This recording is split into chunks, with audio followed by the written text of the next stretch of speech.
இந்த காலை நேரத்தில் தேவனுடைய சமூகத்தில் வந்திருக்கிற ஆண்டவரை ஆராதிக்க, துதிக்க, தேவனை மகிமைப்படுத்த, கர்த்தருடைய வார்த்தைகளை கேட்க, ஆசீர்வதிக்கப்பட, ஆண்டவருடைய ஆலோசனையினால் வல்லமையினால் நிரப்பப்பட வந்திருக்கிற உங்கள் ஒவ்வொருவரையும் தனிப்பட்ட விதங்களில் வாழ்த்துகிறேன், வரவேற்கிறேன். உங்களை எல்லாரும் பார்க்கிறது மிகுந்த சந்தோஷம். கரங்களை சொல்லுங்க பார்க்கலாம். அல்லேலூயா, ஆமென்.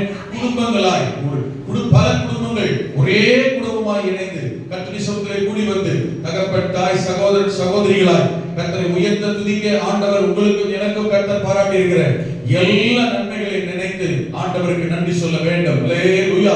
நாம் வேண்டுவதற்கும் நினைப்பதற்கும் மிகவும் அதிகமாகவே உங்களுக்காகவும் எனக்காகவும் எப்போதும் கிரியை செய்து கொண்டிருக்கிற ஆயத்தமா இருக்கிற தேவனாகிய கர்த்தர் அவர்தான். அல்லேலூயா. இதுவரை நடந்துகிறார், இனிமேல் கர்த்தர் நடத்த அவர் போதுமானவராக இருக்கிறார். தொடர்ந்து நம்முடைய சிந்தனைகளை ஆண்டுடைய வார்த்தைகள் நிறைந்திருப்ப கர்த்தர் கிருபை செய்வாராக. 2 சாமுவேல் புத்தகம் 6ஆம் அதிகாரம் 11-12 வசனம். அல்லேலூயா. 2 சாமுவேல் புத்தகம் 6ஆம் அதிகாரம் 11-12 வசனம். சரி, வாசிக்கலாமா? ஆண்டவரை மகிமைப்படுத்துவோம். கர்த்தர் நல்லவர். கர்த்தருடைய பெட்டி கித்தியனாகிய ஓபேத் ஏதோமின் வீட்டிலே 3 மாதம் இருக்கையில், வாசிங்க,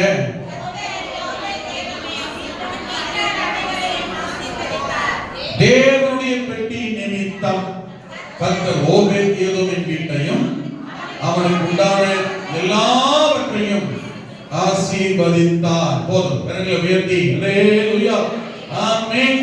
கர்த்தருடைய பெட்டியின் நிமித்தம், ஆமென், கர்த்தர் ஓபேத் ஏதோமையும் அவனுடைய வீட்டாரையும் அவனுக்கு உண்டான எல்லாவற்றையும் ஆசீர்வதித்தார். எது நிமித்தம்? கர்த்தருடைய பெட்டியின் நிமித்தம். கர்த்தருடைய பெட்டி. இதைத்தான் கடந்த வாரத்தில் நாம் கவனித்தோம். கர்த்தருடைய பெட்டி, அதை செய்ய சொன்னவர் ஆண்டவர். யாத்திராகமம் 25 அதை வாசிக்கிற போது ஒரு பெட்டி ஒன்றை ஆண்டவர் செய்ய சொன்னார். அந்த பெட்டியை ஆசரிப்பு கூடாரம், சாட்சியின் கூடாரத்தில், ஆமென், மகா பரிசுத்த ஸ்தலத்தில் வைத்து மறைத்து வைக்க சொன்னார். ஏன்? அங்கே இருந்துதான் ஆண்டவர் பேசுவார். பப்ளிக்கா வந்து வெளிப்படையா ஜனங்கள் மத்தியில் ஆண்டவர் அன்றைக்கு பேச மாட்டார். கிருபாசனம், உடன்படிக்கை பெட்டியின் மேல் இருந்த 2 தூதர்களுடைய அமைப்பில் இருந்த அந்த கிருபாசனத்தின் மேல் இருந்து ஆண்டவர் பேசுவார், வார்த்தையை வெளிப்படுத்துவார். ஆமென். ஜனங்களோடு கர்த்தர் இடைப்படுவார். அல்லேலூயா, ஆமென். கர்த்தர் சொன்ன வார்த்தையின்படியே யாத்திராகமம் 40ஆம் அதிகாரத்தை வாசிக்கிற போது 20-21 வசனங்கள் வாசித்தால் அங்கே சொல்லப்பட்டிருக்கிறது. யாத்திரா 40ஆம் அதிகாரம் 20-21 வசனங்கள். பின்பு கர்த்தர் மோசேக்கு கற்பித்தபடியே, ஆண்டவர் யாத்திராவில் அங்க சொல்லும்போது என்ன சொன்னார்னா, நான் உனக்கு காண்பிக்கும் மாதிரியின்படியே. அவன் சொல்லி பார்க்கலாம். கர்த்தர் காண்பிக்கிற மாதிரியின்படி, கர்த்தர் சொன்ன மாதிரியின்படி, கர்த்தர் சொன்ன அளவின்படி, கர்த்தர் சொன்ன மரத்தினாலே, கர்த்தர் சொல்லியிருக்கிற எதிர்பார்ப்பின்படியே தான் இருக்க வேண்டும். இந்த வார்த்தையை மறக்க கூடாது, நாம ரொம்ப முக்கியமானது. கர்த்தர் சொன்ன மாதிரி, கர்த்தர் காண்பித்த மாதிரி, நீ மலையில் பார்த்த மாதிரி, கேட்ட கண்ட மாதிரியே, அதற்கு மாறக்கூடாது. ஆமென். மாறிட்டு என்ன சொல்லக்கூடாது? தெரியாம நடந்துச்சு, அறியாம பண்ணிட்டேன். நல்லா கவனிக்கணும். தெரியாம தொட்டுட்டேன், அசஞ்சிருமே பிடிச்சிட்டேன்.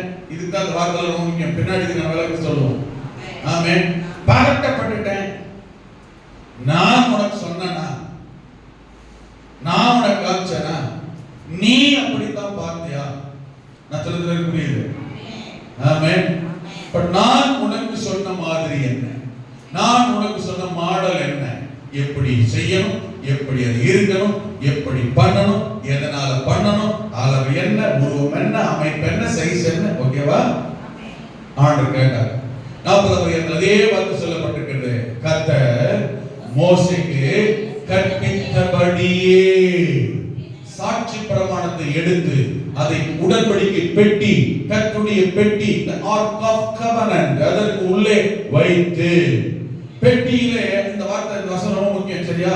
அதான் திரும்ப சொல்லிட்டு இருக்கேன், பின்னாடி நான் சொல்லும்போது ஈஸியா விளங்கணும்ன்றதுக்காக. பெட்டியிலே அவன் குத்துமைப்பா பெட்டி மட்டும் வைக்கல, பெட்டியை தூக்குறதுக்கு கவனிக்கணும். பெட்டியை தூக்குறதுக்கு பெட்டியை கையில தூக்க கூடாது. எதை பற்றி தான் தூக்கணும்?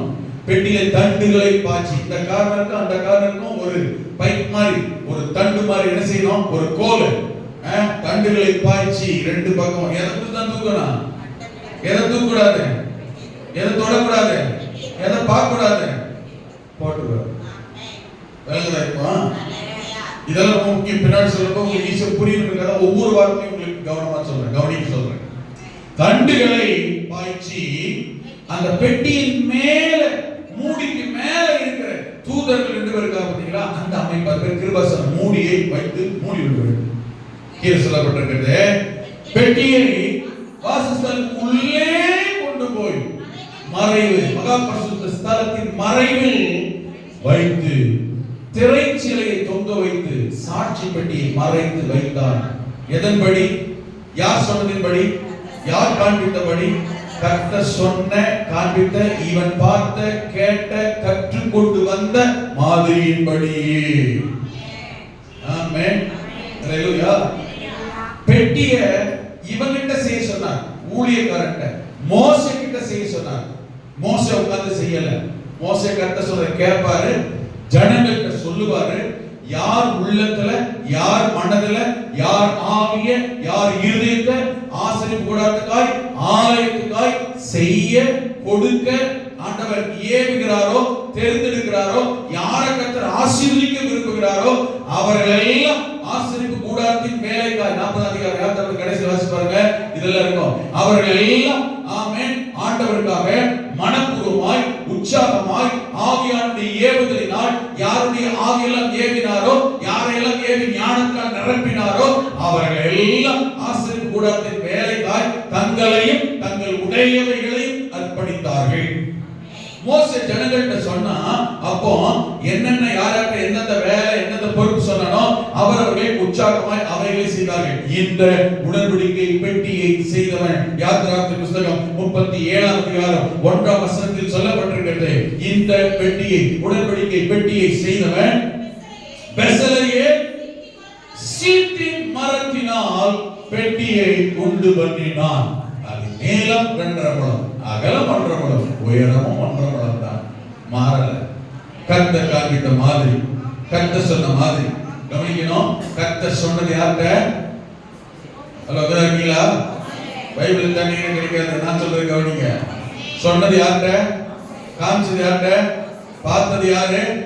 சொன்னது யாரு? செஞ்சது யாரு? பார்த்தது அதான், அவன் செஞ்சது. செஞ்சு கொண்டு வச்ச பிறகு ஆமென், மோசே பார்த்துட்டு வந்தானே, மோசே தான சொன்னாரு.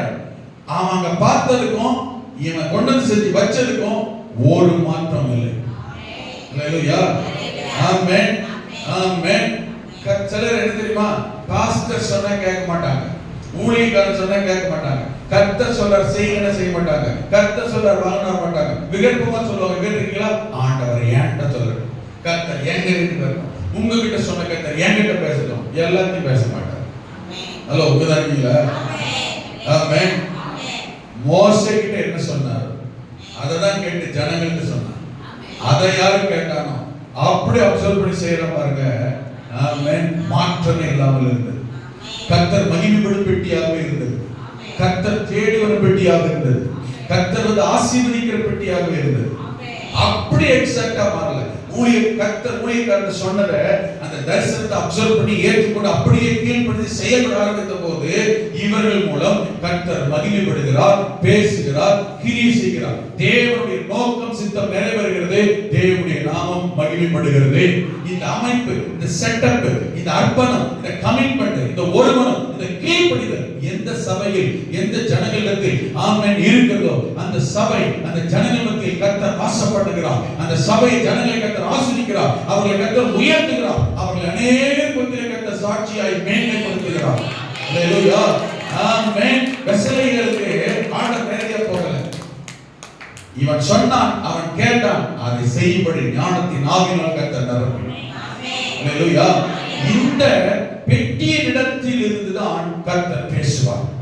என்னாகும் 7:89 ஏற்கனவே நம்ம வாசித்தோம். என்னாகும் 7:89ல நாங்க வாசிக்கும் போது கர்த்தர் மோசே தேவனோட பேசும்படி ஆசரிப்பு கூடாரத்திற்குள் பிரவேசிக்கிற போது தன்னோட பேசுகிறவரின் சத்தம் சாட்சி பெட்டி மேலுள்ள கிருபாசனமான 2 கேருபீன்களின் நடுவில் இருந்து அந்த சத்தம், கர்த்தருடைய சத்தத்தை மோசே ஊழியக்காரன் கேட்பான்.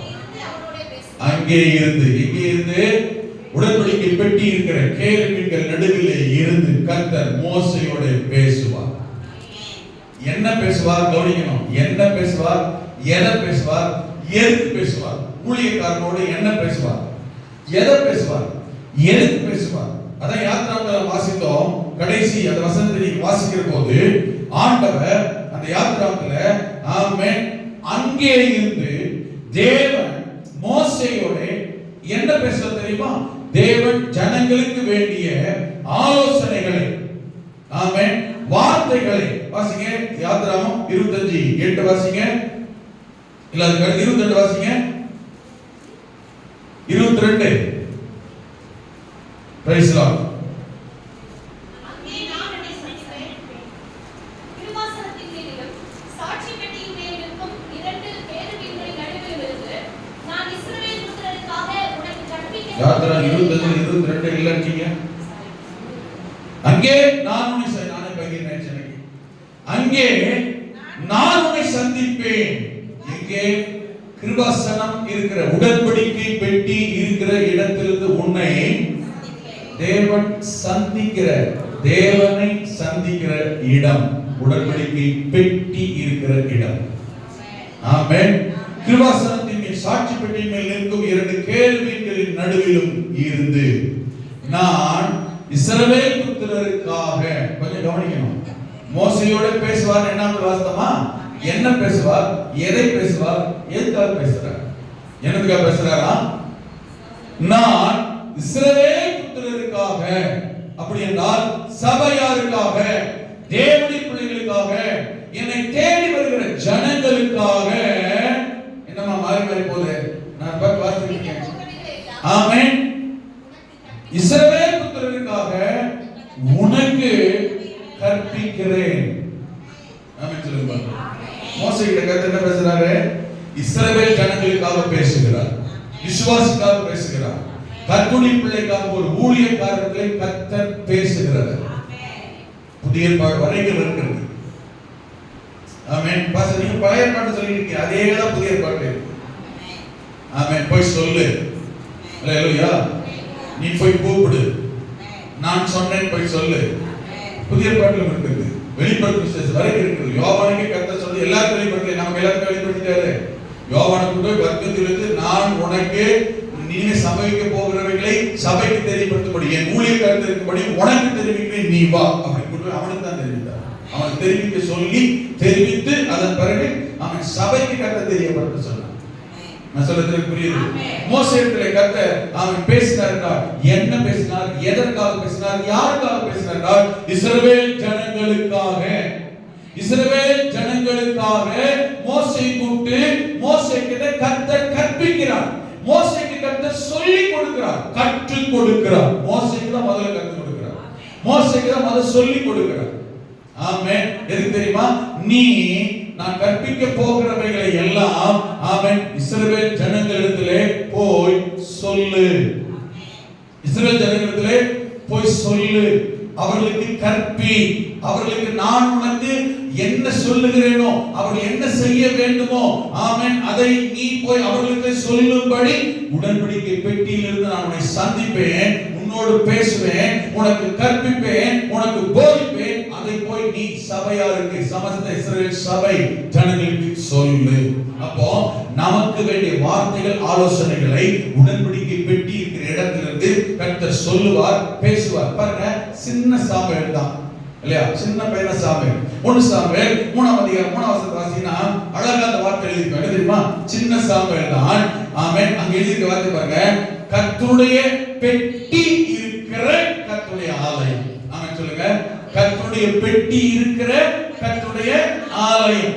அந்த கர்த்தருடைய பெட்டி இருக்கிற ஆலயத்தில் தேவனுடைய விளக்கு அணைந்து போகும் முன்னே சாமுவேலும் படுத்துக் கொண்டிருந்தான். சரியா? எங்க படுத்திருக்கான் சாமுவேல்? கர்த்தருடைய பெட்டி இருக்கிற ஆலயத்தில். என்ன அர்த்தம்?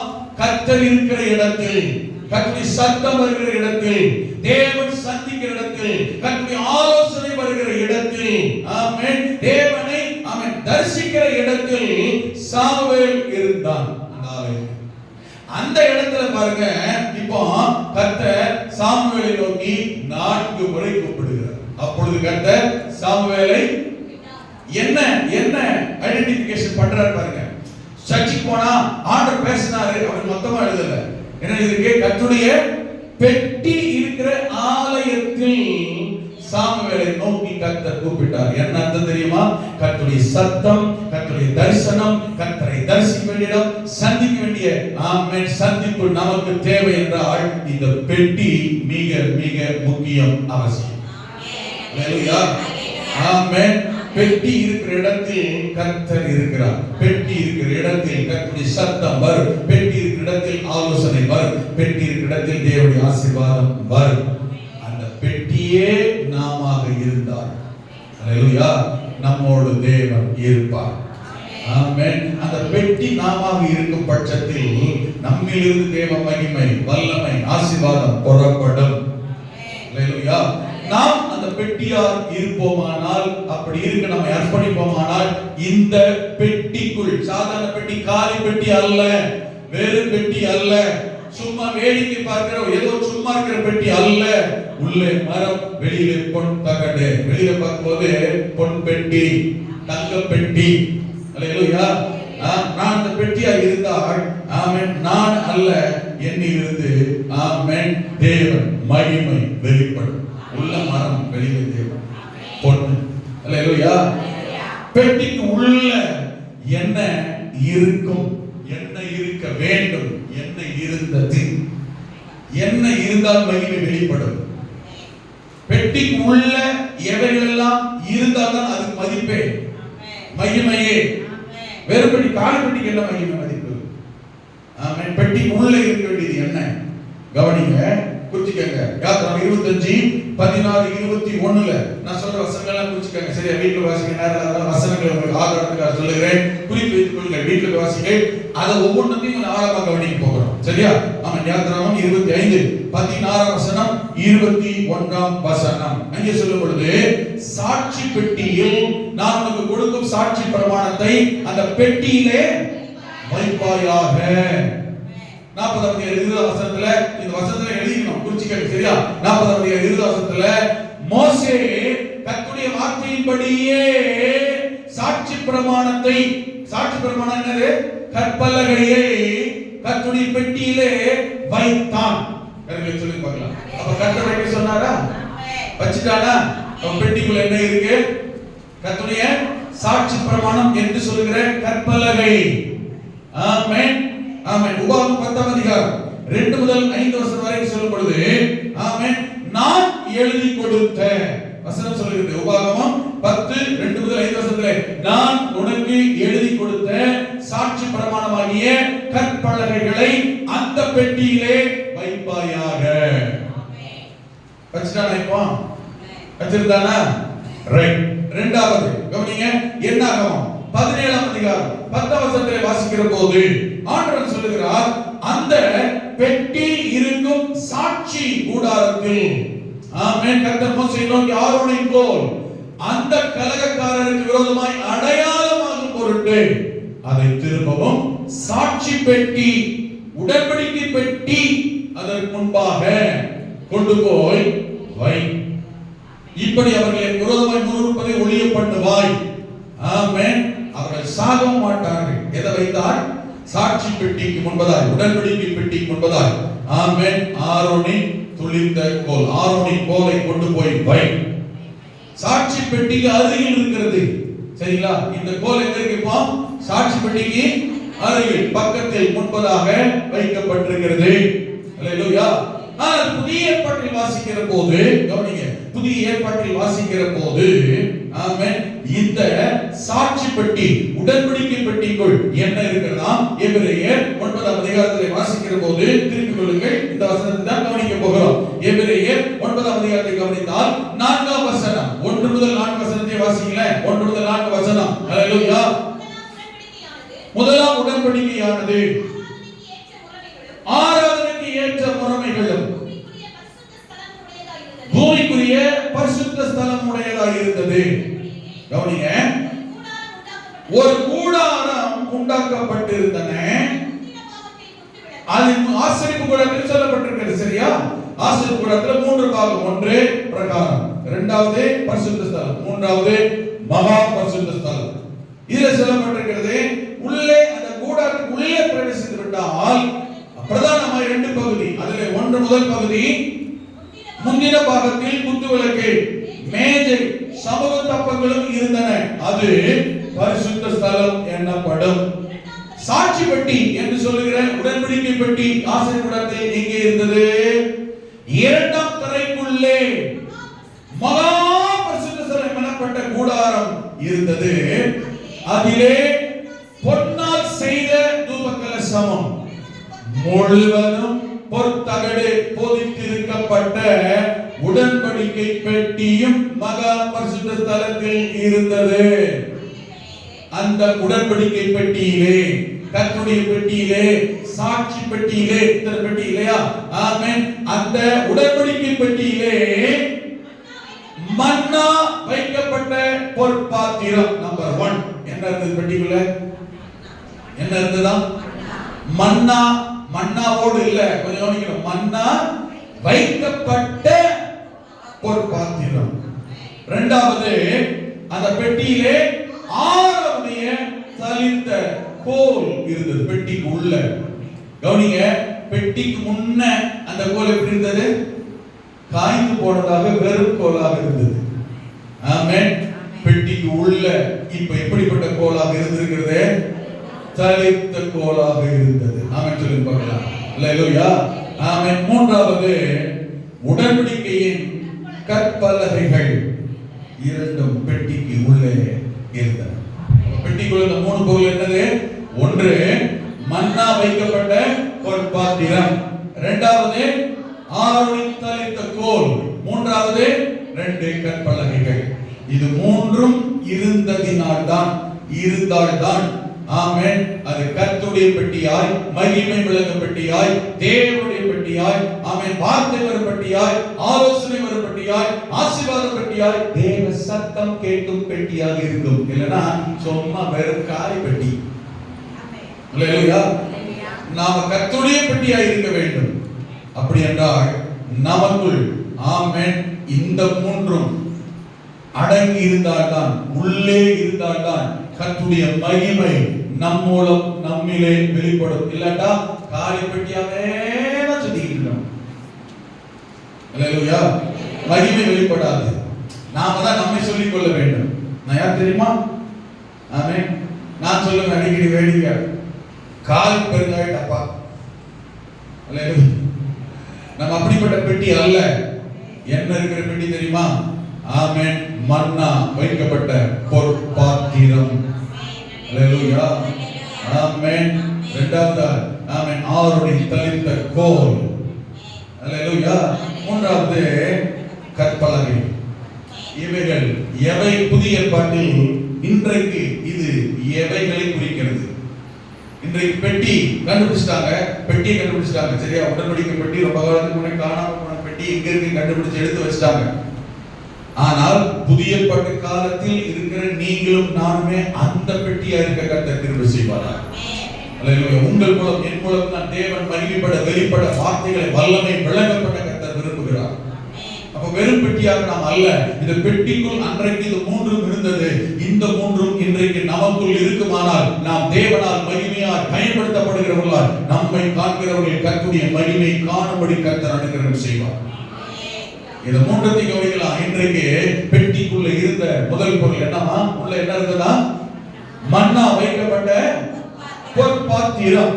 மன்னா வைக்கப்பட்ட யாத்ராகமத்தின் புத்தகம் 16ஆம் அதிகாரத்தை நீங்க திருப்பிக் கொள்ளுங்கள். யாத்ராகமம் 16. அதுதான் இதை குறித்து மிக தெளிவாய் சொல்லப்பட்டிருக்கிறது. யாத்ராகமம் 16ஆம் அதிகாரத்தை திருப்பி வைத்துக் கொள்ளுங்கள். அந்த 16ஆம் அதிகாரத்தை கவனிக்கிற போது இங்கே சொல்லப்பட்டிருக்கிறது, ஆமென், இந்த உடன்படிக்கை பெட்டியில் இருந்த பொருள் நம்பர் 1, முதலாவது, ஆமென், மன்னா வைக்கப்பட்ட பொற்பாத்திரம்.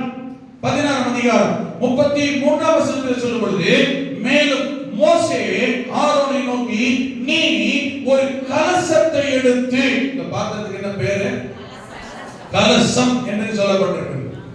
ஆனால் இந்த கலசம் எதினால் எப்படி செய்யப்பட்டிருக்க வேண்டும் என்றால், பிளாஸ்டிக்னால் அல்ல, மரத்தினால் அல்ல, மண்ணினால் அல்ல.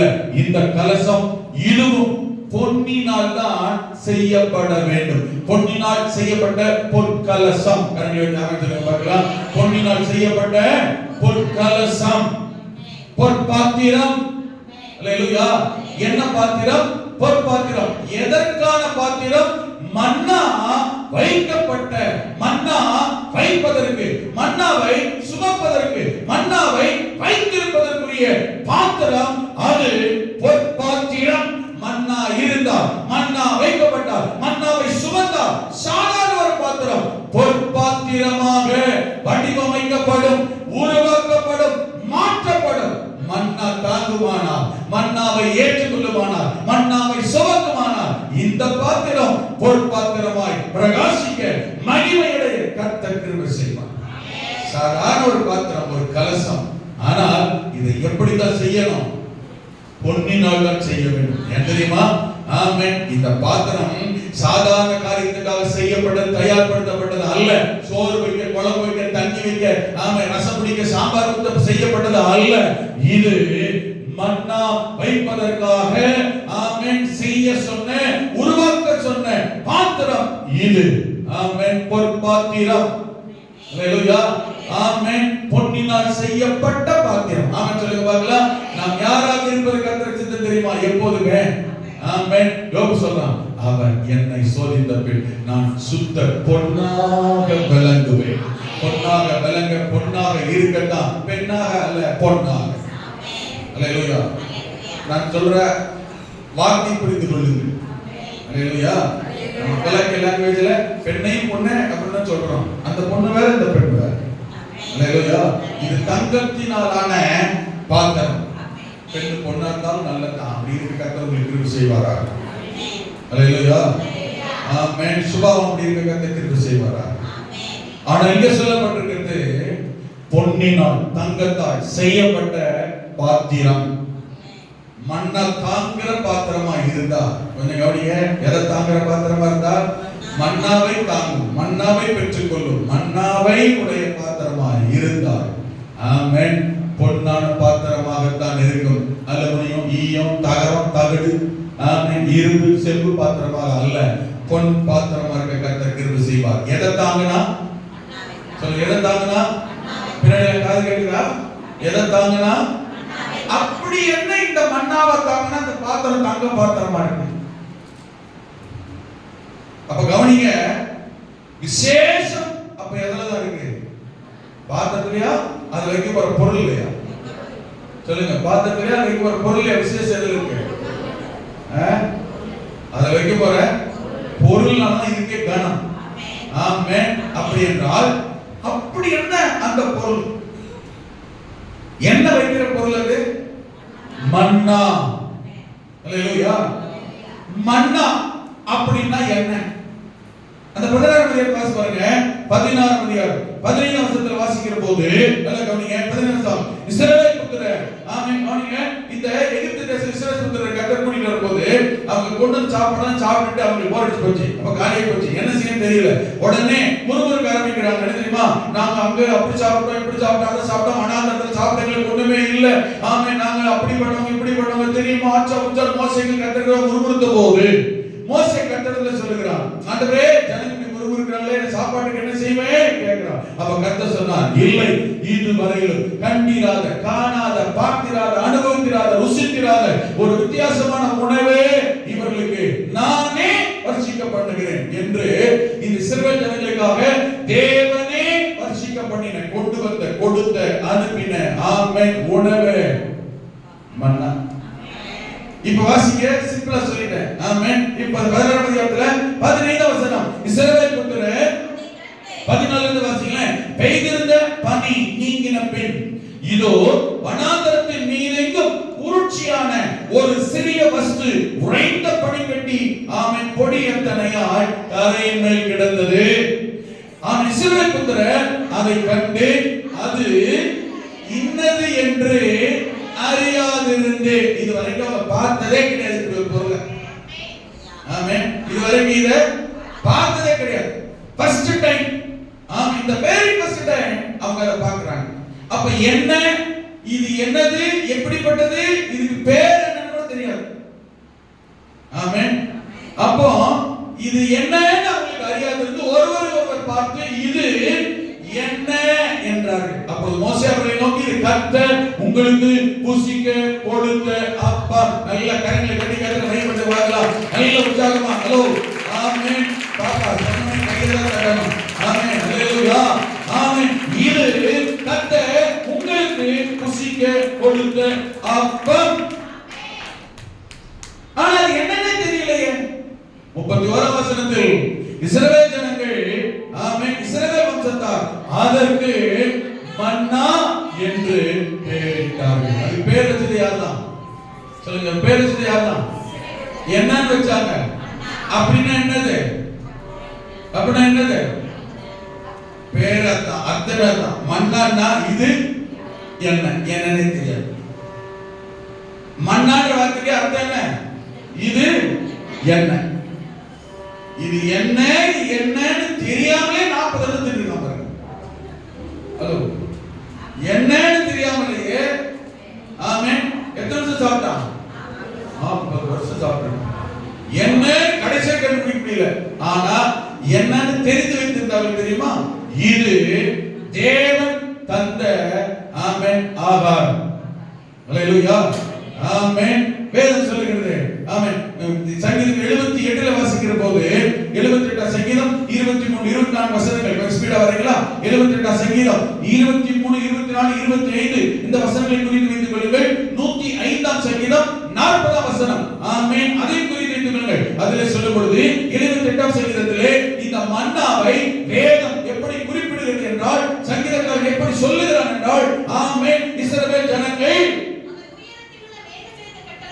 அவன் வானத்தின் கதவுகளை திறந்தாராம், மன்னாவை அவர்களுக்கு ஆகாரமாக வர்ஷிக்க பண்ணி. நம்பர் 1 அது சொல்லப்பட்டிருக்கிற பேரை பாருங்க, கவனிங்க. தானியம் எங்க முளைக்கும்? தானியம் எங்க முளைக்கும்? எங்க விளையும்? எங்க விதைக்க முடியும்? எங்க அறுவடை செய்ய முடியும்? அப்ப தானியத்தை எங்கதான் முளைக்க செய்யணும்? பூமியில.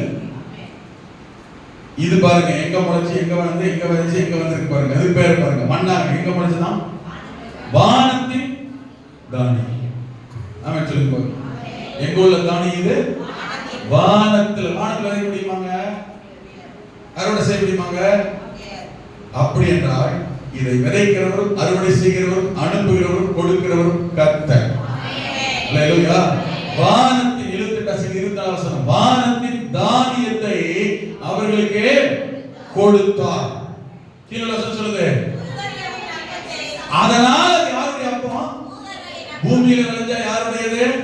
மனிதனுடையது. வானத்துல விளைஞ்சா யாருடையது?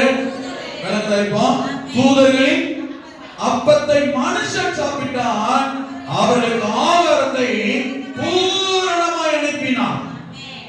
அடுத்து ஆமென் சங்கீதம் 105:40 சொல்லப்பட்டிருக்கிறது. ஆமென். வானத்தின் கேட்டார்கள், அவர் காடைகளை வரப்படினார், வான அப்பத்தினால் அவர்களை திருப்தியாக்கினார். கரங்களை உயர்த்தி, வானத்தின் தானியமா, தூதர்களின் அப்பமா, ஆமென் வானத்தின் ஆகாரமா, ஹalleluya, பரலோக மன்னாவா, ஆமென் சொல்லுங்க பாருங்க. மனுஷனை கர்த்தர் ஒன்று தெரியுமா? ஆண்டவர் ஆமென் அவரை நம்பி வந்துட்டா பூமியில இருக்கிற யாரை கொண்டாயிலும் நம்மை போஷிப்பார். எங்க மூட முடுக்கி இடிடுகளை கூட கர்த்தர் வச்சு போஷிப்பார். வாய்ப்பே வழியே இல்லைன்னு வச்சுக்கோங்க. பரலோகத்திலிருந்து ஆயில் கர்த்தர் ஆமென் ஆகாரத்தை அனுப்புவாருங்க. கண்களை பார்க்கலாம். ஆமென். நம்முடைய ஜனங்களை எந்த நிலைமையிலும் கர்த்தர் கைவிடவே மாட்டார். கர்த்தரை நம்பிட்டா ஆமென். பாருங்க, பூமியிலிருந்து ஆகாரத்தை பாருங்க, கடல் சமுத்திரத்திலிருந்து வரும், மலையிலிருந்து வரும். அவன் இல்லாட்டா ஆமென், மேல வானத்திலிருந்து கர்த்தர் ஆகாரத்தை அனுப்ப தேவன் வல்லவர். கரங்களை உயர்த்தி எந்த நிலைமையிலும் தேவன் தம்முடைய பிள்ளைகளுக்கு ஒரு தேவை என்றால் எந்த இடத்திலும் எந்த சூழலிலும் எப்பேற்பட்ட பிரச்சனையில் எங்கே இருந்தும் கர்த்தர் அற்புதம் செய்ய தேவையை சந்திக்க ஆண்டவர் வல்லமை உள்ள தேவன். ஆராதிக்கிற தேவன். அல்லேலூயா. ஆமென். சொல்லப்பட்ட யாத்ரா 16:31 வாசிக்கும் போது நல்ல கவனி. யாத்ரா 16:31 வாசிக்கும் பொழுது இந்த ஆமென் இந்த மன்னா இஸ்ரவேல் வம்சத்தார் பேரிட்டார்கள். எப்படி இருந்தது அது? எப்படி இருந்தது? கொத்தமல்லி அளவாய். கொத்தமல்லி தெரியுது? ஆங்கிலம் இருக்கீங்களா? எனக்கு கொத்தமல்லினாலே தெரியாதுங்கய்யா. ஆமென். கொரியண்டர் இல்லையா? சீடு, கொத்தமல்லி. இங்க எந்த யாருக்கெல்லாம் கொத்தமல்லி தெரியாது?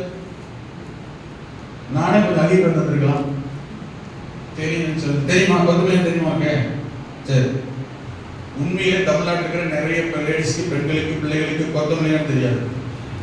உண்மையா தெரியாது. ஆமென். அது கொத்தமல்லி அளவா இருந்தாதான். கொத்தமல்லி எத்தனை பர்சன்ட்? எவ்வளவு பர்சன்ட்மா? ஆமென். கொத்தமல்லி ரொம்ப சின்னதா, கடுகு ரொம்ப பெருசு. கொத்தமல்லி அளவாயும் எப்படி இருந்தது? வெண்மையா இருந்தது. கொத்தமல்லி அளவாயும் வெண்மை நிறமாயும் அதின் ருசி தேனிட்ட பணியார். தேனில் ஊற வச்ச இருக்கும். தேனிட்ட பணியாரும் போல இருந்ததாம்.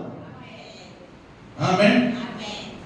23 வசனம் அந்த கடைசி பகுதி வாசி பாருங்க. 23 கடைசியில இன்னொரு வசனம் என்ன? 11:7-8 அதுல வாசிங்கன்னா குறிச்சுக்கங்க. என்ன? 11:7-8 வாசிங்கன்னா புது ஒலிவ எண்ணெயில் செய்த ருசியா இருக்கும். அது ருசி எப்படி இருந்தது? புது ஒலிவ எண்ணெய். அது என்ன புது ஒலிவ எண்ணெய்? கொஞ்சம் கவனிக்கணும். அது என்ன புது ஒலிவ எண்ணெய்? கடையில போய் பஜ்ஜி போண்டா வாங்கணும்.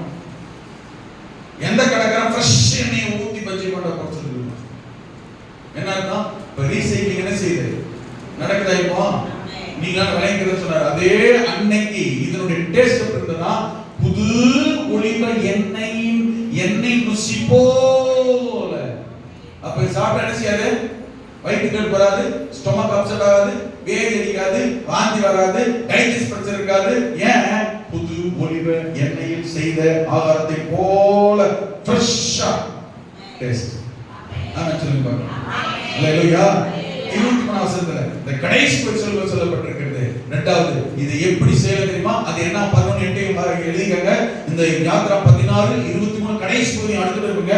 நீங்க இந்த மன்னாவை சுட வேண்டியது சுடலாம், வேவிக்க வேண்டியது வேவிக்கலாம், வறுக்க வேண்டியது பொரிக்க வேண்டியது என்ன வேணாலும் பண்ணலாம். அப்ப செய்ய முடியும் ஏதாவது ஒரு பொருளை வாங்கி. ஆமென். அதே 8ஆம் வாசிக்கலாம் 11ஆம் அதிகாரம். ஆமென். அங்கே சொல்லப்பட்டிருக்கிறது. அவனை நோக்கி கர்த்தர் சொன்னது இதுதான். கர்த்தருக்கு நாளைக்கு பரிசுத்தமான நாள். நீங்கள் சுட வேண்டியதை சுட்டு, வேவிக்க வேண்டியதை வைத்து, பானையில போட்டு சமைக்க வேண்டியது சமைச்சு சாப்பிடலாம். இது எப்படி வேணாலும் சாப்பிடலாம். ஒண்ணுமே ஆகாது. சில பொருளை வேவிக்க வேண்டியது அவிச்சிட்டாலும், அவிக்க வேண்டியது வேவிச்சிட்டாலும் என்ன ஆயிரும்? ஃபுட் பாய்சன் ஆயிரும். எல்லாத்தையும் எல்லாமே செய்ய முடியாது. அது புரியுதா? ஆனா இத வேவிக்கலாம், அவிக்கலாம், அடுப்புல போட்டு சுடலாம், வறுக்கலாம். ஆமென் சொல்லுங்க பாருங்க. உங்களுக்கு எப்படி டேஸ்ட் தேவையோ அப்படி செஞ்சு நீங்க சாப்பிடலாம். அல்லேலூயா. ஏன்? இது என்னது? சொல்லுங்க. இது என்னது? தூதர்களின் அப்பம், வானத்தின் தானியம், பரலோக மன்னா. ஆமென். அதனால இது மிக விலையேறப்பட்டது, மகிமை நிறைந்தது, ஆசீர்வாதம் நிறைந்தது. ஆமென் சொல்லுங்க பார்க்கலாம். ரைட். இது எப்படி கிடைக்கும்? தினமும் 13-14 வசனத்தை பாருங்க. 13-14 வசனத்தை வாசித்தீங்கன்னா ஆமென் வாசிக்கும் போது தினமும் அது என்ன செய்யும்? உங்களுக்கு சாயங்காலத்திலே காடைகள் வந்து விழுந்து பாளையத்தை மூடிக்கொண்டது. விடியற் காலத்தில் பாளையத்தை சுற்றி பனி பெய்திருந்ததா? பனி நீங்கின உடனே ஆமென் இதோ வனாந்தரத்தின் மீதெங்கும் உருட்சியான ஒரு சிறிய வஸ்து பனிக்கட்டி பொடியத்தனையால் கரையின் மேல் கிடந்தது. அது பேர்தான் மன்னா. ஆமென். 21ஆம் வசனத்தை வாசித்தீர்களானால் அங்கே சொல்லப்பட்டிருக்கிறது, அதை விடியற்காலைதோ அவரவர் புசிக்கும் அளவுக்கு தக்கதாக சேர்த்தார்கள். வெயில் ஏற ஏற தன்னை பாருங்களேன், வெளியில இருந்து வெயில் ஏறிச்சுன்னா என்ன செய்யும்? அதை வீட்டுக்கு கொண்டு வந்து வீட்டுக்குள்ள வச்சிட்டோம்னா வெளியில வெயில் அடிச்சா உள்ள என்ன செய்யாது? பரலோக மன்னா. ஆமென் சொல்லுங்க. ஒரு மீனை வாங்கிட்டு வந்து வைக்கிறேன்னு வச்சுக்கோங்களேன், அது வெளியில வச்சாலும் சரி வீட்டுக்குள்ள வச்சாலும் சரி சமைக்கணும் சமைக்கட்டா நாரி போகும். நல்ல பொருள் தான். இல்ல பாஸ்டர், எங்க வீட்டுல நான் ஃப்ரிட்ஜ்ல ஃப்ரீசர்ல வச்சிருவோம், வச்சா வெளியே வச்சு பாருங்க. ஆமென் சொல்லுங்க. பாருங்களா? ஆனா இது வெயில வச்சா உருகுது, உள்ள கொண்டு வச்சா என்ன செஞ்சிடும்? வெயில வெளியடிச்சாலும் வெயில் அடிச்சா உள்ள கொண்டு வீட்டுக்குள்ள கொண்டு வந்து என்ன செய்யாத? கெட்டு போகாது, உருகாது. ஆமென். அடுத்து பாருங்க, எப்படி இதை பயன்படுத்த வேண்டும் என்று ஆண்டவர் சொல்லுகிறார். டெய்லி கிடைக்கும், டெய்லி கிடைக்கும். ஆனா 19-20 வசனத்தை பாருங்க, மோசே அவர்களை நோக்கி சொல்லுகிறான், ஒருவனும் விடியற் காலம் மட்டும் அதில் ஒன்று வைக்க கூடாது. பகல்ல காலையில போய் பறக்குறாங்களா, என்ன வெயில் ஏறக்குன்னு பறக்கிட்டு வேலைக்கு வந்துருவாங்க. திரும்ப எதுக்குள்ள காலி பண்ணணும்? அதை நைட்டுக்குள்ள. நைட் சாப்பிட்டு என்ன செஞ்சிடணும்?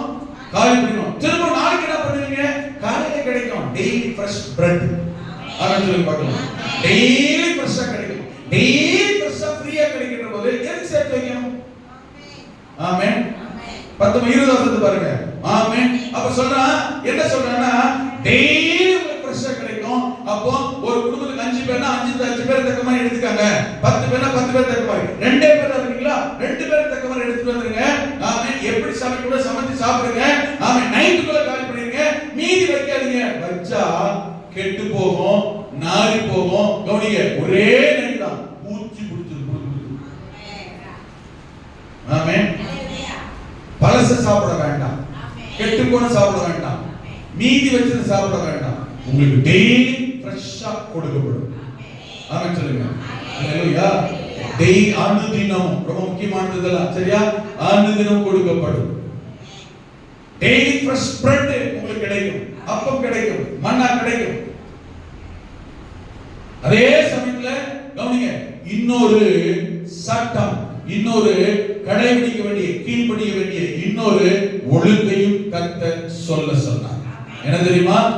6 நாள் டெய்லி உங்களுக்கு ஃப்ரெஷ்ஷா கிடைக்கும், காலையில கிளம்பி எடுத்துக்கலாம். ஆனால் 7ஆம் நாள் கர்த்தருடைய நாள். பழைய ஏற்பாட்டு காலத்துல 7ஆவது நாள் கர்த்தருடைய நாள், புதிய ஏற்பாட்டு காலத்துல வாரத்தின் முதல் நாள் கர்த்தருடைய நாள். ஆமென் சொல்லுங்க. 7ஆம் நாள் தான் ஓய்வு நாள், 7ஆம் நாள் தான் பழைய ஏற்பாட்டு காலத்தில் ஆராதனை நாள். அந்த முறைமை புதிய ஏற்பாட்டு காலத்தில் மாற்றப்பட்டிருக்கிறது. எப்போது எப்படி மாற்றப்பட்டது என்று சொன்னால், வாரத்தின் 7ஆவது நாளில் ஆண்டவர் கல்லறையில் இருந்தார். ஓய்வு நாளில் ஆண்டவர் இயேசு எங்க இருந்தார்?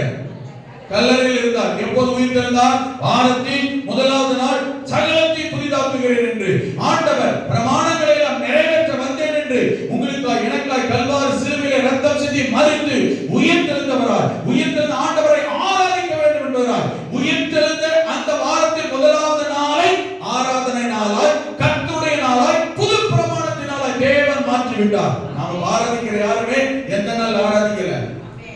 சொல்லுங்க, நாம் ஆராதிக்கிற எல்லாரும் எந்த நாள் ஆராதிக்கல? 7ஆம் நாளில் ஓய்வு நாளில் கர்த்தரை ஆராதிக்கவில்லை. வாரத்தின் முதலாம் நாளில் ஆராதிக்கிறோம். ஆனால் அரசாங்கம் உலகமே கர்த்தரை ஆராதிப்பதற்கென்று வாரத்தின் முதலாவது நாளை ஆராதனை நாளாக நமக்கு விடுமுறை கொடுத்திருக்கிறார்கள், ஓய்வு எடுப்பதற்காக. புரியுது? அதனால ஜெபம் பண்ணும்போது அந்தோனியா, நீ தந்த ஓய்வு நாளுக்காக சோதனை ஜெபம் பண்ணக்கூடாது. புரியுதா? வாரத்தின் முதலாவது நாள் ஓய்வு நாள் சனிக்கிழமை தான். நாம இன்னைக்கு லீவ்ன்றக்காக ஓய்வு நாள் அல்ல. நான் சொல்றது புரியுது? எனக்கு இன்னைக்கு லீவ்ன்றக்காக இது ஓய்வு நாள் அல்ல. இது கர்த்தருடைய நாள், கர்த்தரை ஆராதிக்கிற நாள், கர்த்தருக்காய் செயல்படுகிற நாள். இது வாரத்தின் முதல் நாள். ஓய்வு நாள் நேற்று தான், சனிக்கிழமை தான். ஆனால் இயேசு என்றைக்கு உயிர்த்தெழுந்தாரோ அன்றைக்கு இது ஆராதனை நாளாய், கர்த்தருடைய நாளாய், வாரத்தின் முதலாவது நாளாய் மாறிவிட்டது. ஹalleluya. இப்போ அன்னைக்கு கர்த்தர் சொன்னாரு, நீங்க புரிஞ்சுக்கிற மாதிரி கர்த்தரை ஆராதிக்க வேண்டிய நாள்ல, சரியா, கர்த்தரை துதிக்க வேண்டிய நாள்ல, கர்த்தரை தொழுது கொள்ள வேண்டிய நாள்ல, கர்த்தருடைய நாள்ல கர்த்தருடைய காரியத்தை செய்கிறதை விட்டுட்டு மன்னா பெருக்க போகாத, பூமிக்குரிய ஆகாரத்தை தேடி போகாத, உலக பிரகாரமான வேலை செய்ய தேடி போகாத. அப்ப அன்னைக்கு எப்படியா சாப்பிடுறது? டெய்லி தான் சாப்பாடு கிடைக்கும். அங்கதான் ஒரு பிரமாணத்தை, சட்டத்தை, ஒழுங்கை கர்த்தர் ஏற்படுத்தினார். 6 நாள் வேலை செய்யும். கர்த்தருடைய நாள்ல, ஆராதனை நாள்ல, கர்த்தரை ஆராதிக்க வேண்டிய நாள்ல, கர்த்தருக்கு சேவை செய்ய வேண்டிய, கர்த்தருக்கு வாழ்ற அந்த நாளையே கர்த்தருக்கு செலவழிக்க வேண்டிய நாள்ல, ஆமென், உன் சொந்த பேச்சு, உனக்கு இஷ்டமான ஏசாயா எழுதியிருக்கிற 54 உனக்கு சொந்தமான பேசி, சொந்தமான இஷ்டமான காரியத்தை கர்த்தருடைய நாள்ல செய்யாதபடி உன் காலை விலக்கி காத்து, ஆமென், கர்த்தருடைய காரியத்தில் ஈடுபட்டு செய். அப்ப பூமியின் உயர்ந்த ஸ்தானங்களில் கர்த்தர் உன்னை ஏறி இருக்க குடியிருக்க பண்ணுவார். எல்லாரும் கர்த்தர் மேன்மையா இருப்பார் கர்த்தர் சொல்றார். அப்ப இவங்களுக்கு சொன்ன அந்த பிரமாணம் பாத்தீங்கன்னா அந்த வசனத்தை வாசிங்க. ஆமென், ஆமென். மோசே அவர்களை நோக்கி ஒருவன் விடியற்காலம் மட்டும் அதில் ஒன்று வைக்க கூடாது என்று அவர்களுக்கு சொல்லி இருந்தான். அல்லேலூயா, ஆமென். இங்க பாருங்க, ஆமென். 22 வசனத்துல 6ஆம் நாளில் தலைக்கு 2 ஓமர் வீதமாக 2 தனியாய் ஆகாரம் சேர்த்தார்கள். அப்பொழுது சபையின் தலைவர் எல்லாரும் வந்து அதை மோசேக்கு அறிவித்தார்கள். மோசே தலைவர்களுக்கு சொல்லிட்டான், சர்ச்சில் முக்கியஸ்தர்களை கூப்பிட்டு ஜனங்களுக்கு சொல்லுங்க சொல்லிட்டான். என்ன செய்யக்கூடாது? 6ஆம் நாள் வரைக்கும் செய்யுங்க. 6ஆவது நாள்ல என்ன செய்யுங்க? 2 மடங்கு சேர்த்துக்கங்க. ஏன்னா கர்த்தருடைய நாள் அடுத்த நாள் ஆராதிக்கிற நாள், ஓய்வு நாள். கர்த்தர் ஆராதிப்பதற்காகவே மற்ற வேலை செய்யக்கூடாது. ஓய்வு நாள். ஓய்வு நாள் என்ன கவனிங்க. ஓய்வு நாள் என்ன முதல்ல புரிஞ்சுக்கங்க. ரெஸ்ட் இருக்கிற நாள் இல்ல. அவர் ஓய்வு இருந்தார், நாமளும் ஓய்வு இருக்கிறதா. எந்த ஓய்வு தெரியுமா?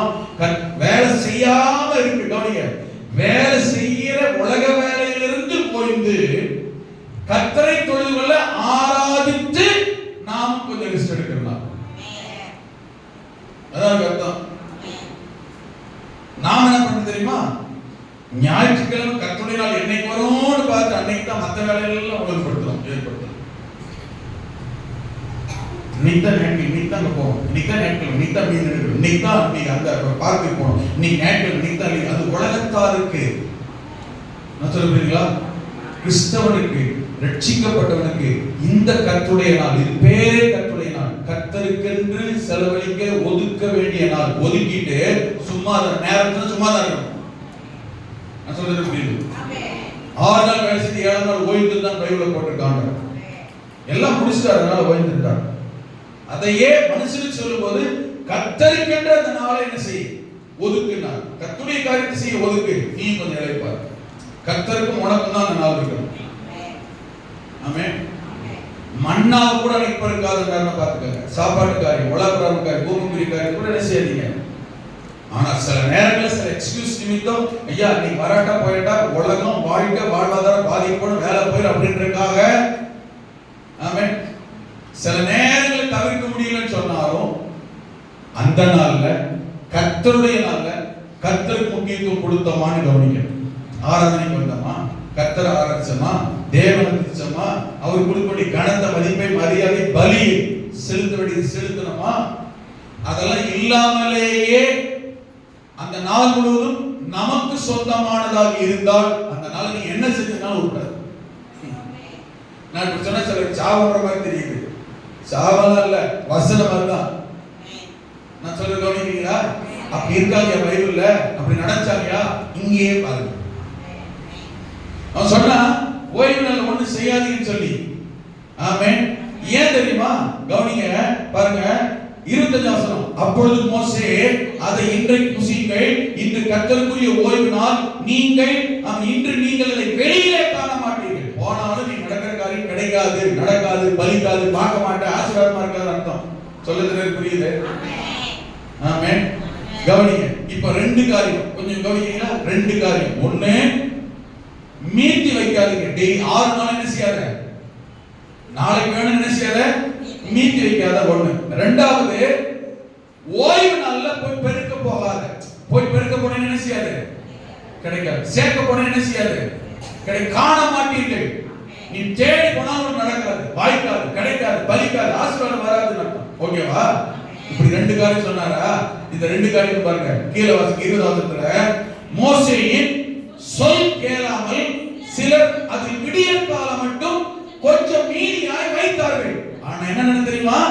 அது பூச்சி பிடித்து நாற்றம் எடுத்தது.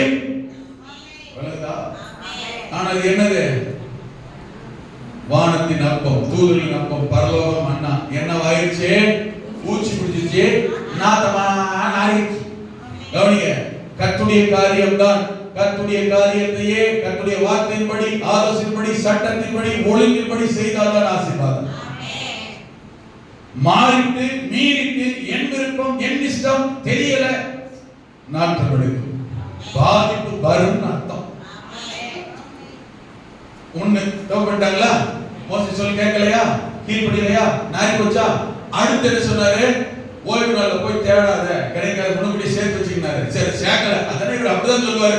என் சூழ்நிலை, என் பிரச்சனை எனக்கு தானே தெரியும். சிலர் அதை மீறி ஓய்வு நாள்ல போய் தேடுறாங்க. அடுத்த பக்கம் வாங்க பாருங்க. ஆமென், ஸ்தோத்திரம். பாருங்க, அப்பொழுது மோசே 27 வசனத்துல 7ஆம் நாளில் ஜனங்களில் சிலர் அதை சேர்க்க புறப்பட்டார்கள். அவர்களை போய் தேட கிடைக்கல.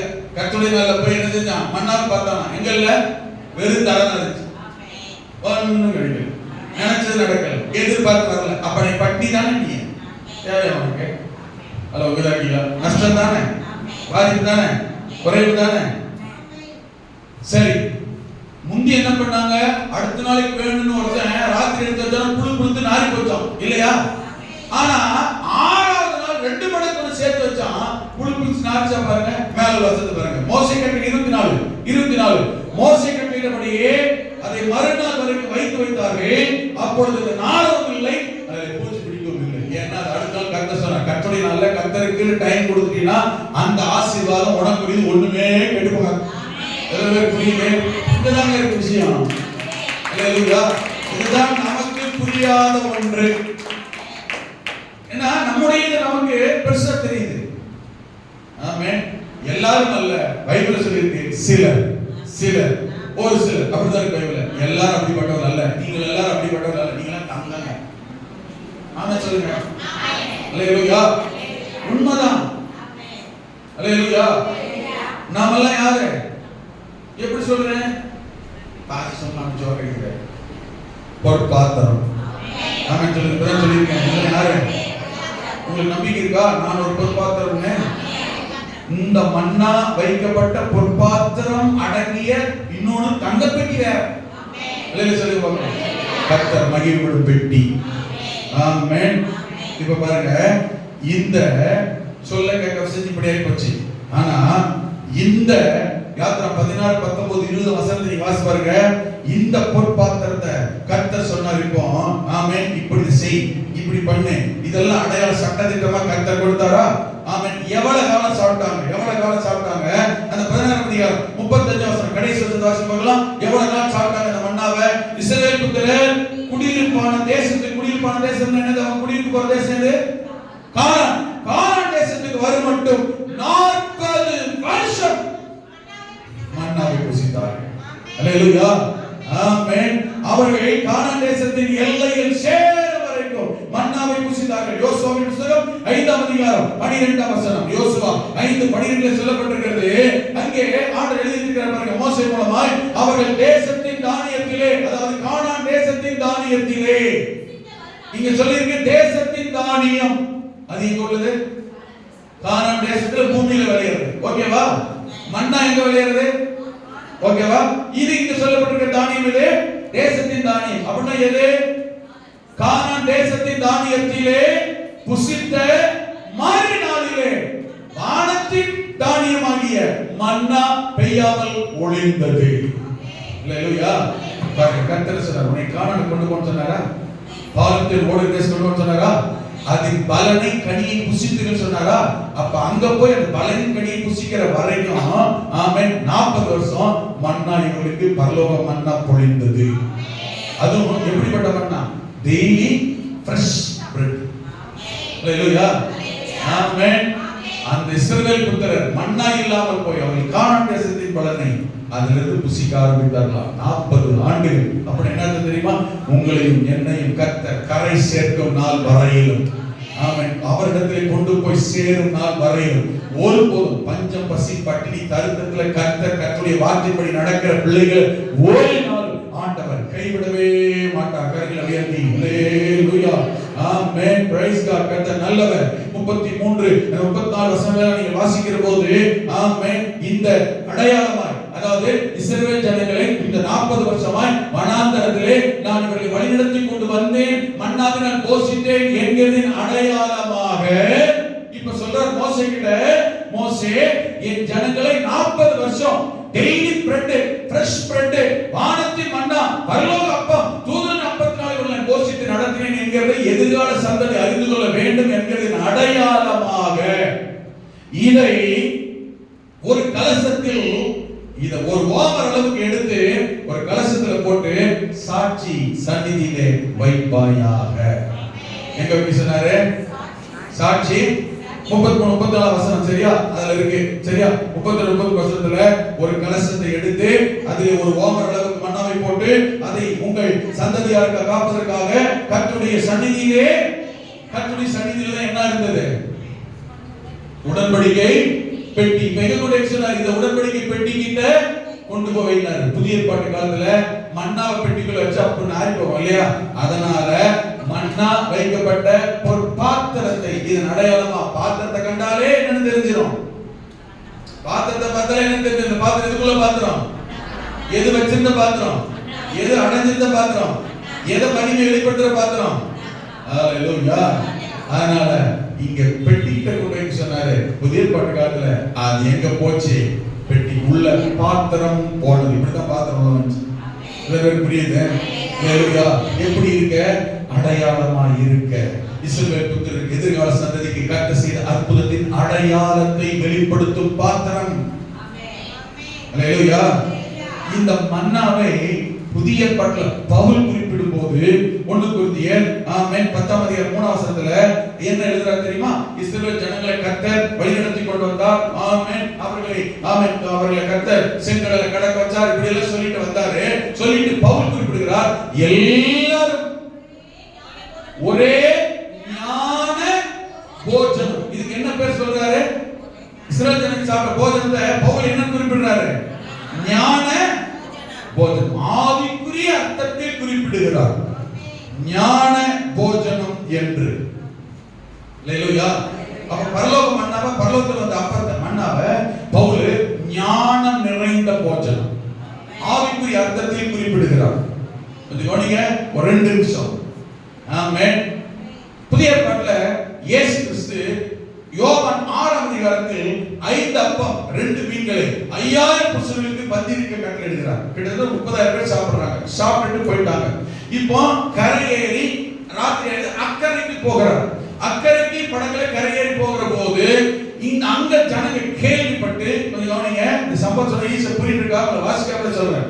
ஜனங்க கேள்விப்பட்டு இயேசு வந்திருக்கிறாரு, இந்த ஊருக்கு இந்த பகுதிக்கு இயேசு வந்துட்டான்னு கேள்விப்பட்டு அந்த பகுதியில அந்த கரையில அப்பத்தை வாங்கி நல்ல மூக்குப்பிடி சாப்பிட்டாங்களே ஒரு 30,000 பேரு.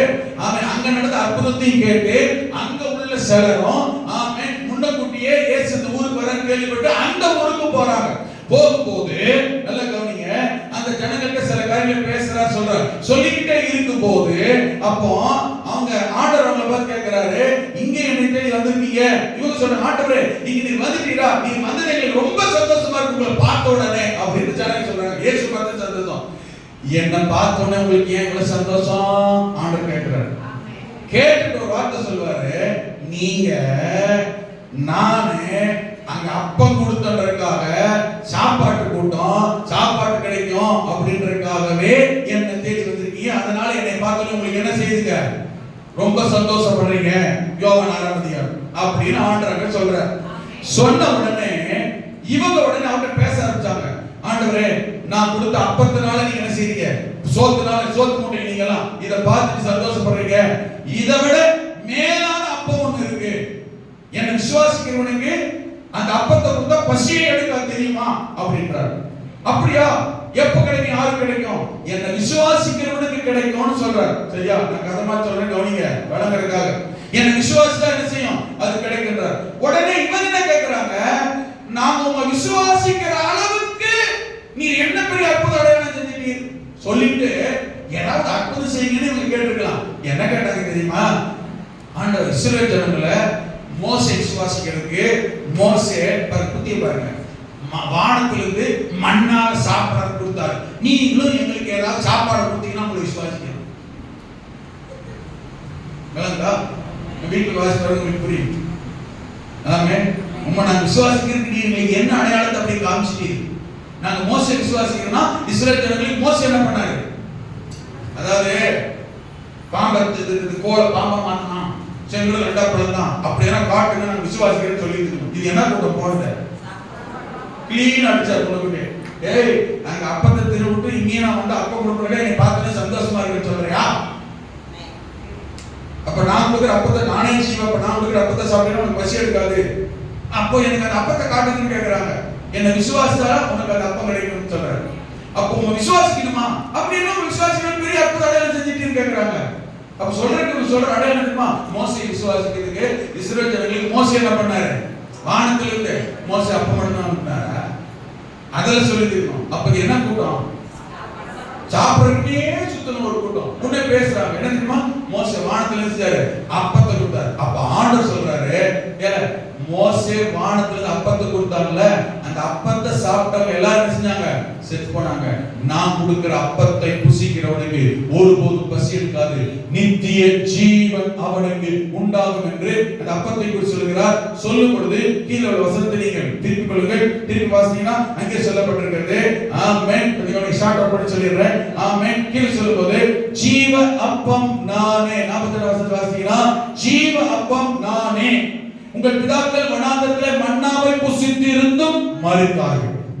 நானே வானத்திலிருந்து இறங்கின ஜீவ அப்பம். இந்த அப்பத்தை புசிக்கிறவன் என்றென்றைக்கு பிழைப்பான். நான் கொடுக்கும் அப்பம் உலகத்தின் ஜீவனுக்காக நான் கொடுக்கும் என் மாம்சமே என்றார். கொஞ்சம் கவனிங்க. உடனே அவங்களுக்கு கன்ஃபியூஸ் ஆயிடுது. உடனே சம்பாசிக்கிறாங்க, ஆலோசனை பண்றாங்க, தர்க்கம் பண்றாங்க. என்ன கேட்கிறது தெரியுமா? அப்பொழுது யூதர்கள் இவன் தன்னுடைய மாம்சத்தை எப்படி நமக்கு புசிக்க கொடுப்பான் என்று தங்களுக்குள்ளே வாக்குவாதம் பண்ணினார்கள். அதற்கு இயேசு அவர்களை நோக்கி, நீங்கள் மனுஷர்களுடைய மாம்சத்தை புசியாமலும் அவருடைய இரத்தத்தை பானம் பண்ணாமலும் இருந்தால் உங்களுக்குள்ளே ஜீவன் இல்லை என்று மெய்யாக சொல்கிறேன். என் மாம்சத்தை புசித்து நான் கொடுக்கிறேன், என்னை பானம் பண்ணுகிறவனுக்கு நித்திய ஜீவன் உண்டு என்று நான் மெய்யாக சொல்கிறேன். கடைசி நாளில் நான் அவனை எழுப்புவேன். அல்லேலூயா. என் மாம்சத்தை புசித்து இரத்தத்தை பானம் பண்ணுகிறவனுக்கு நித்திய ஜீவன் உண்டு. இதே சிந்தை கேள்வி நேரடியாக படித்தால் உங்களுக்கும் எனக்கும் இருக்கலாம். கொஞ்சம் கவனிங்க. ஆண்டவர் சொன்னார், வானத்திலிருந்து இறங்கின ஜீவ அப்பம் நானே. நல்ல கவனிங்க. ஆமென். வானத்திலிருந்து இறங்கின ஜீவ அப்பம் நானே. இந்த ஜீவ அப்பமாகிய என்னை புசித்து என் இரத்தத்தை பானம் பண்ணுகிறவனுக்கு மரணம் இல்லை, மரித்தாலும் உயிர் தருவான், பிழைத்தெழுவான் என்று ஆண்டவர் சொன்னார். அப்ப அவங்களுக்கு ஒரு சந்தேகம், எப்படி ஒரு சரீரத்தை புசிக்க முடியும், இவர் இரத்தத்தை போய் எப்படி குடிக்க முடியும் கேட்டாங்க. ஆமென். இதுக்கு அடையாளமாய், விளக்கமாய், ஒப்பனையாய் மத்தேயு சுவிசேஷத்திலும் லூக்கா சுவிசேஷம் மத்தேயு 26:19. ஆமென். லூக்கா சுவிசேஷம் 22. ஆமென் 19. யோவான் 6 அதிகாரம் 54-56 வசனங்கள். இங்கே கவனிங்க. இயேசு திருவிருந்து ராபோஜனம் நடத்துகிறார். ஆமென். இயேசு காட்டி கொடுக்கப்படுகிற அன்று ராத்திரி, சிலுவையில் அறையப்பட போவதற்கு முந்தின நாள். நல்ல கவனிங்க. ராபோஜனம் நடக்குது. மத்தேயுவிலும் லூக்காவிலும் யோவான் எல்லா இடங்களிலும் சொல்லப்பட்டிருக்கிறது. சொல்லும் பொழுது ஒரே இடத்துல இருக்கிற வசனத்தை வாசிப்போம். லூக்கா அங்கே வாசிக்கிற போது ஆமென் 54-56. சரியா? சார் லூக்கா 22:19 வசனம். அங்கே சொல்லும்போது பின்பு அவர் அப்பத்தை எடுத்து, கவனிங்க என்ன தெரிந்தாரு? அப்பத்தை எடுத்து ஸ்தோத்திரம் பண்ணி அதை பிட்டு அவர்களுக்கு கொடுத்து, இது உங்களுக்காக கொடுக்கப்படுகிற என்னுடைய சரீரமா இருக்கிறது. கவனிங்க. என்னுடைய சரீரம் என்று இயேசு எதை சொன்னார், எதை கொடுத்தார்? ஒரு அப்பத்தை எடுத்து ஸ்தோத்திரம் பண்ணி பிட்டு, இது என்னுடைய சரீரம். அப்படின்னா என்னுடைய சரீரத்துக்கு இதுதான் அடையாளம். இதை புசிக்கிற போது, அப்பத்தை புசித்தால் என் சரீரத்தை புசிக்கிறதாக அடையாளம். சரீரத்தை கடிச்சிட்டு என்பது அடையாளம் இல்ல. அப்ப அப்பம் எதை காண்பிக்கிறது? இயேசு அடையாளம். திராட்சை ரசத்தை எடுத்து கொடுத்து சொன்னாரு, இந்த திராட்சை ரசம் என்னுடைய இரத்தத்திற்கு அடையாளமாய் இருக்கிறது. இதைத்தான் யோவான் 6 அதிகாரத்திலே அவர்களிடத்தில் சொன்னார், இந்த அப்பத்தை புசித்து இந்த பாத்திரம் இந்த ரத்தத்தை பானம் பண்ண திராட்சை பானம் பண்ணினால் நித்திய ஜீவன் உண்டு என்று மெய்யாகவே நான் உங்களுக்கு சொல்லுகிறேன். அப்பத்தை புசிக்காமல் ரத்தத்தை பானம் பண்ணவில்லை என்றால் என்னோட பங்கு இல்லை, என்னோட அவர்களுக்கு இடமில்லை. ஆமென். பிதாவின் இடத்தில் பரலோகத்தில் அவர்கள் வாசம் பண்ண முடியாது. நித்திய ஜீவன் அவர்களுக்கு இல்லை. ஆண்டவர் தெளிவாய் சொன்னார். கொஞ்சம் கவனிங்க. மிக முக்கியமான ஒன்று ஆண்டவர் யோவான் 6ஆம் அதிகாரத்தை மறுபடியும் வீட்டில் போய் வாசிங்கள் விளங்குகிற வரைக்கும் என்ன சொல்ல தெரியுமா? ஆமென். இஸ்ரவேல் ஜனங்கள் வானத்தில் வந்த மன்னாவை புசித்தார்கள், ஆனால் மரித்து போனார்கள். ஆனால் வானத்திலிருந்து இறங்கி வந்த ஜீவ அப்பம் நானே. என்னை ஒருவன் புசித்தார், என்னை ஒருவன் ஏற்றுக்கொண்டார், என்னை ஒருவன் அடைந்தார், என்னை ஒருவன் சுமந்தார், என்னை ஒருவன் ஏற்றுக்கொண்டார், அவன் என்றென்றைக்கும் ஜீவனோடு இருப்பான். இந்த அப்பமாகிய வானத்திலிருந்து இறங்கி வந்த ஜீவ அப்பம். அல்லேலூயா. கொஞ்சம் கவனிக்கணும். யோவான் 1ஆம் அதிகாரம் 1ஆம் வசனத்தில் ஆதியிலே வார்த்தை இருந்தது, அந்த வார்த்தை தேவனாகவே, தேவனிடத்தில் இருந்த வார்த்தை, தேவனாகவே இருந்த வார்த்தை. எப்படி மாறுச்சா? 14ஆம் வசனம். அந்த வார்த்தை மாம்சமாகி, கொஞ்சம் கவனிக்கணும். பிசாசு இயேசுவை சோதிக்கும்படி மலைக்கு கொண்டு போகிறான் இல்லையா? சோதனை வரும்போது அவருக்கு வைத்த சோதனையில நம்பர் 1 என்ன தெரியுமா? இயேசு மிகுந்த பசி உண்டாயிற்று. அப்பொழுது பிசாசு கேட்கிறான், நீ தேவனின் குமாரன் தானே? ஆமென். அவனுக்கு கல்லுகளை அப்பங்களாக்கி சாப்பிடலாமே. ஆண்டவர் இயேசு சொன்ன வார்த்தை தெரியுமா? உபாகமத்தின் புத்தகம் 8ஆம் அதிகாரத்திலே, ஆமென், அங்க உபாகமம் 19ஆம் அதிகாரத்தில் சொல்லப்பட்டிருக்கிற அந்த வார்த்தையின்படி ஆண்டவர் சொல்லுகிறார், மனுஷன் அப்பத்தினாலே மாத்திரம் அல்ல. உபாகமம் 8ஆம் அதிகாரம் 3ஆம் வசனம் சொல்லப்பட்டிருக்கிறது, மனுஷன் அப்பத்தினாலே மாத்திரம் அல்ல, தேவனுடைய வாயிலிருந்து புறப்படுகிற வார்த்தையினால் பிழைப்பான். என்ன வார்த்தை? தேவனுடைய வாயிலிருந்து புறப்படுகிற வார்த்தையினால். அப்பத்தினால் மாத்திரம் அல்ல, பரலோகத்தில் வானத்தில் வந்த மன்னாவினால் மாத்திரம் அல்ல, பரலோகத்திலிருந்து இறங்கி வந்த வார்த்தையான ஜீவ அப்பமான இயேசு கிறிஸ்துவினாலும் பிழைப்பான் என்கிறதை ஆண்டவர் இயேசு அன்றைக்கு சாத்தானிடத்தில் சொன்னார். ஆமென். விளங்குதா? இயேசு தன்னை ஏன் ஜீவ அப்பம் நானே என்று சொன்னார். வானத்தில் இறங்கி வந்த அப்பம் நானே என்று இயேசு ஏன் சொன்னார் என்றால், வார்த்தையாய் இருந்தவர். பிசாசிடத்திலே சொல்லும்போது சொன்னார், மனுஷன் உலக பிரகாரமான அப்பத்தினால் அல்ல, வானத்தில் இந்த மாம்சீக பிரகாரமாய் உண்டு பிழைக்கிறதுக்கான மன்னா என்கிற அப்பத்தினால் அல்ல, வார்த்தை பரலோகத்தில் இறங்கி வந்த வார்த்தையாய் இருந்து மாம்சத்தில் வெளிப்பட்ட, ஆமென், இயேசு என்கிற நித்திய ஜீவன் கொடுக்கிற பரலோகத்துக்கு கொண்டு போய் சேர்க்கிற இயேசுவாகிய அப்பத்தை, அவர் சரீரத்துக்கு அடையாளமான அப்பம், இரத்தத்துக்கு அடையாளமான திராட்சரசம், இந்த அப்பத்தை புசித்து என் சரீரத்தை புசித்து என் இரத்தத்தை பானம் பண்ணுகிறவனுக்கு நித்திய ஜீவன் உண்டு, அவன் மரித்தாலும் வருகையில் உயிரோடு எழுந்திருப்பான். ஆமென். எத்தனை பேர் விளங்கிட்ட? அல்லேலூயா. ஆமென். அப்படிங்கிற பட்சத்தில் இந்த இஸ்ரவேல் ஜனங்கள், அல்லேலூயா, ஆமென், பரலோகத்தில் வந்த மாம்சபிரகாரமான மன்னாவை புசித்து 40 ஆண்டுகள் வாழ்ந்தார்கள். நீங்களும் நானுமோ பரலோகத்தில் இறங்கி வந்த, உங்களுக்கும் எனக்கும் ஜீவ பலியாய் தன்னை அர்ப்பணித்த, ஆமென், ஜீவ அப்பமாக இயேசுவை ஏற்றுக்கொள்ளும் போது அதை புசித்து அடைந்திருந்தால் நித்திய ஜீவன்.